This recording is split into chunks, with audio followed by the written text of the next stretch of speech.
নমস্কার, 7 Epic news নেটওয়ার্কে আপনাদের স্বাগত।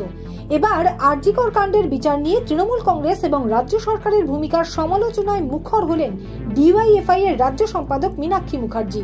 বলা চলে, সোদপুরের নির্যাতিতা তরুণী চিকিৎসকের সাথে যে ঘটনা ঘটে গেছে তা অকল্পনীয়, আর সেই ঘটনার প্রতিবাদে মুখর হয়েছে সারা বাংলার সাধারণ মানুষ।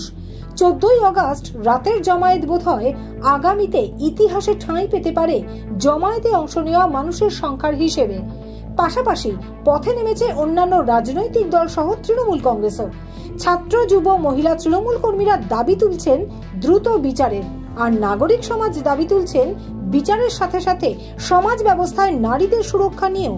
আর সেই টানাপোড়েনের মাঝে এদিন মীনাক্ষী মুখার্জি দাবি করেন, আর.জি. করের ঘটনায় সরকারি ব্যবস্থার গলদ ঢাকতেই মানুষকে ভয় দেখাতে পথে নামছেন মমতা বন্দ্যোপাধ্যায় সহ তৃণমূল কংগ্রেস। দায়িত্ব জ্ঞানহীন শব্দের প্রয়োগ করেছেন প্রতিবাদকে ভয় পেয়ে। আজকে মুখ্যমন্ত্রী তৃণমূল ছাত্র পরিষদের মঞ্চ থেকে দিয়েছে, এটা কি বলবেন? বললাম, তারপরে আক্রমণ হয়েছে, বলেছে রাজ্যের সরকার চরম অমানবিক এবং দায়িত্ব জ্ঞানহীন এবং প্রতিবাদীদেরকে ভয় পেয়ে যে কথা বলেছেন, তাতে তিনি রাজ্যের শান্তিপূর্ণ প্রতিবাদকে তিনি চালাতে চাইলেন না। এটাকে তিনি নিজে অশান্তি এবং একটা অগণতান্ত্রিক পরিস্থিতিতে ফেলে দেওয়ার জন্য তার পক্ষ থেকে ইনিশিয়েটিভ নেওয়া হলো। দুর্গাপুরের ঘটনা তাই প্রমাণ করে। সেন্ট্রালকে 4 মাস ডেডলাইন দিয়েছে ফাঁসির জন্য, এই ধর্ষণের জন্য ফাঁসিটা করতে হবে, তাহলে তারা দিল্লি থেকে আন্দোলন করবে। আর.জি. করের ঘটনার পর থেকে গত পরশুদিন পর্যন্ত পাওয়া রিপোর্ট অনুযায়ী এ রাজ্যে পুলিশি নিষ্ক্রিয়তার একাধিক ঘটনা। আজকেরটা দুর্গাপুরটা আবার যুক্ত হলো।